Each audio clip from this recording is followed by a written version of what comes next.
রিমান্ডে কেঁদে কেঁদে গোপন তথ্য ফাঁস করল খুনি ফয়সালের স্ত্রী। জানালেন মাস্টারমাইন্ড দেশেই আছে, তদন্তে নতুন মোড়।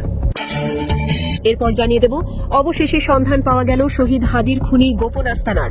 রাষ্ট্রপতির সরকারি বাসভবনে খুনি ফয়সালকে পাওয়া গেছে। বেরিয়ে এলো চাঞ্চল্যকর তথ্য। এই খুনের নেপথ্যে রয়েছেন খোদ রাষ্ট্রপতি। এরপর জানিয়ে দেব, বিএনপি থেকে মনোনয়ন পেয়ে জামাত নেতাকে প্রকাশ্যে ভয়ঙ্কর হুঁশিয়ারি দিলেন খালেদা জিয়ার গৃহকর্মী ফাতেমা। এরপর জানিয়ে দেব, ফয়সালের স্ত্রী ও বোনের বাসার সিসিটিভি ফুটেজে মিলল ফয়সালের সাথে হাদি হত্যার মাস্টারমাইন্ডের চাঞ্চল্যকর ভিডিও। এবং সর্বশেষ জানিয়ে দেব, নিজের জালে নিজেই আটকা পড়ল খুনি ও তার মাস্টারমাইন্ড। শহীদ উসমান হাদির খুনের ঘটনায় রাষ্ট্রপতির সরাসরি সম্পৃক্ততা ও অর্থ লেনদেনের প্রমাণে নতুন মোড়। এতক্ষণ শুনছিলেন সংবাদ শিরোনাম, এখন থাকছে বিস্তারিত। অবশেষে গুঞ্জনটা সত্যি হলো। হাদির হত্যাকারী ফয়সালকে রাষ্ট্রপতির সরকারি বাসভবনে আত্মগোপনে রাখা হয়েছিল এবং তথ্য প্রমাণ বলছে হাদিকে সরিয়ে দেওয়ার জন্য রাষ্ট্রপতি খুনি ফয়সালকে মোটা অঙ্কের টাকা দিয়েছিলেন। অন্তর্বর্তীকালীন সরকারের প্রধান উপদেষ্টা ডাক্তার ইউনূস অত্যন্ত কঠোর ভাষায় বলেন, আমি সারা জীবন শান্তির কথা বলেছি, ন্যায়ের কথা বলেছি, কিন্তু আমার সরকার কি তবে খুনিদের আশ্রয়স্থল হয়ে দাঁড়িয়েছে? আপনার সরকারি বাসভবনে খুনি ফয়সালকে পাওয়া গেছে। এটা কি ষড়যন্ত্র? যে ফয়সালের হাতে সাধারণ মানুষের রক্ত লেগে আছে তাকে আপনি নিজের ছাদের নিচে আগলে রেখেছেন। শুধু তাই নয়, তথ্য প্রমাণ বলছে হাদিকে সরিয়ে দেওয়ার জন্য আপনি খুনি ফয়সালকে মোটা অঙ্কের টাকা দিয়েছিলেন। আমি কি এই বাংলাদেশ গড়ার স্বপ্ন দেখিয়েছিলাম? আপনি যখন খুনিকে ভাড়া করেন এবং তাকে প্রশ্রয় দেন, তখনই আপনি রাষ্ট্রপতি পদের মর্যাদা হারিয়েছেন। ছাত্র জনতায় পরিবর্তন এনেছে খুনিদের বিচারের জন্য, তাদের লালন পালন করার জন্য নয়। হাদির হত্যাকারী ফয়সালকে রাষ্ট্রপতির সরকারি বাসভবনে আত্মগোপনে রাখা হয়েছিল। জুলাই বিপ্লবের শহীদ শরীফ উসমান হাদির খুনি কে তা আজ আর গোপন নেই, কিন্তু অবিশ্বাস্য হলেও সত্য, আজ পর্যন্ত সেই খুনি ফয়সাল করিম মাসুদ ধরা পড়েনি, কারণ তাকে ঢাল হয়ে রক্ষা করেছিলেন খোদ রাষ্ট্রপতি নিজেই। চমকের পর চমক, যেন কেঁচো খুঁড়তে গিয়ে সাপ বের হওয়ার অবস্থা। অবশেষে জট খুলতে শুরু করেছে ইনকিলাব মঞ্চের মুখপাত্র শরীফ উসমান হাদির হত্যাকাণ্ডের। এতদিন ধরে পর্দার আড়ালে থাকা মূল হোতাদের মুখোশ এবার খসে পড়তে শুরু করেছে। পুলিশি তদন্তে বেরিয়ে এসেছে এমন সব চাঞ্চল্যকর তথ্য যা দেশের রাজনৈতিক অঙ্গনে রীতিমতো তোলপাড় সৃষ্টি করেছে। হাদি হত্যার মাস্টারমাইন্ড হিসেবে উঠে আসছে বেশ কিছু হাই প্রোফাইল নাম, যাদের মধ্যে সবচেয়ে বড় চমক হিসেবে আলোচনায় এখন রাষ্ট্রপতি। তদন্ত সংশ্লিষ্ট একাধিক সূত্র নিশ্চিত করেছে যে হাদি হত্যার ঘটনাটি বিচ্ছিন্ন ঘটনা ছিল না, এটি ছিল সুদূর প্রসারী এক গভীর ষড়যন্ত্রের অংশ। পুলিশের হাতে আসা সিসি ফুটেজ, কল রেকর্ড এবং সাম্প্রতিক গ্রেফতার হওয়া আসামিদের জবানবন্দিতে বারবার ইঙ্গিত করা হচ্ছে একটি বিশেষ মহলের দিকে।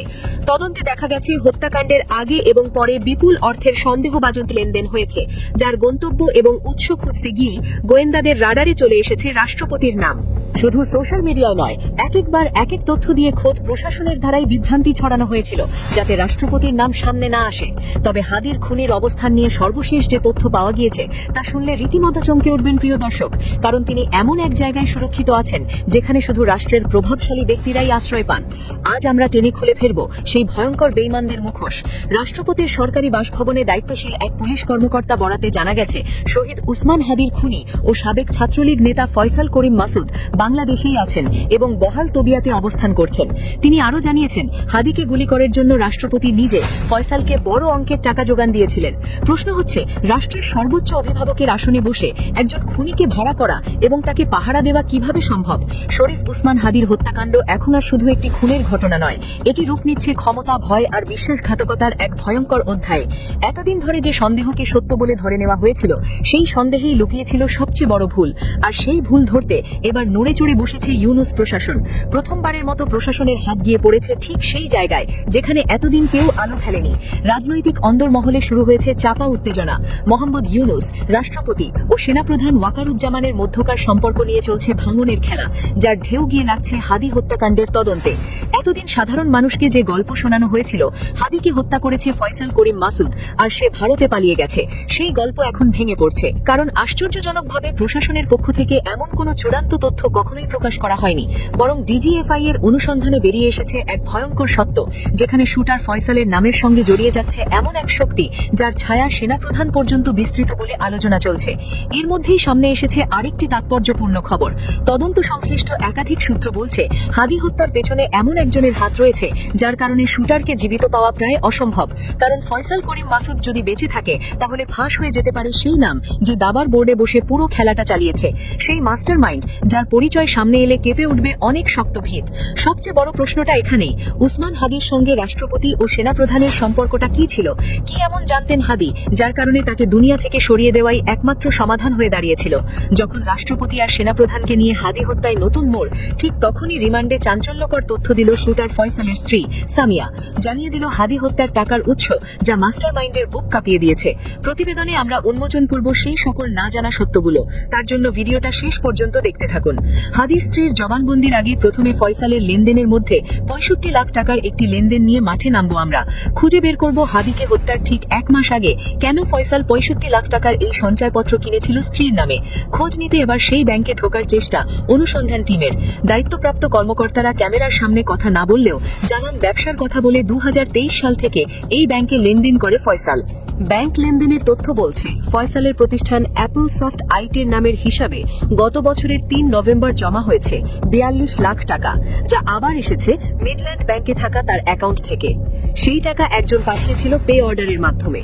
পরে 4 নভেম্বর অ্যাপল সফট আইটির হিসাব থেকে 65 লাখ টাকা দিয়ে স্ত্রী সামিয়ার নামে সঞ্চয়পত্র কেনে ফয়সাল। ঢাকা মহানগর গোয়েন্দা পুলিশ সামিয়াকে জিজ্ঞাসাবাদে জানতে পারে ফয়সাল পরিবারের জন্য এই টাকা রেখে গিয়েছিল। ফয়সালের স্ত্রী রিমান্ডে জানিয়েছে, ঘটনার এক একজন এক এক ধরনের ভূমিকা পালন করেছে। কেউ ঘটনার পূর্ববর্তী সময়ে সেগুলো জানা সত্ত্বেও সেটা গোপন করেছে, আবার ঘটনার পরবর্তী সময়ে তাদেরকে পালিয়ে যেতে সহায়তা করেছে এবং অস্ত্র সরবরাহ করেছে। ফয়সালের দেশের বাইরেও দুবাইয়ে সম্পদ থাকার তথ্য পেয়েছে তদন্তকারীরা। জিজ্ঞাসাবাদে সামিয়া জানান, হত্যার আগে ফয়সাল পুরো পরিকল্পনা করে রেখেছিল হত্যা কিভাবে হবে, আত্মগোপনে চলে যাওয়ার পর পরিবার কিভাবে চলবে। সে কারণেই স্ত্রীর ভরণ পোষণের জন্য এই 65 লাখ টাকা সঞ্চয়পত্রে বিনিয়োগ করা হয়েছিল, যাতে প্রতি মাসে লাভের টাকা দিয়ে পরিবার চলতে পারে। প্রশ্ন জাগে, একজন শহীদ জুলাই যোদ্ধার খুনির সাথে একজন রাষ্ট্রপতির কিসের সম্পর্ক? কেন তিনি তাকে টাকা দিয়ে হাদিকে খুন করালেন? এই জবাবদিহিতা জনগণের দাবি। যারা জুলাই বিপ্লবের কথা বলে উপদেষ্টা হয়েছেন তাদের নাকের ডগায় এই খুনি মাস্টার মাইন্ডরা বসে আছে। অন্যদিকে হাদির খুনিদের টাকা দিয়ে সাহায্য করে ভিআইপি প্রটোকলে লুকিয়ে রাখছেন রাষ্ট্রপতি।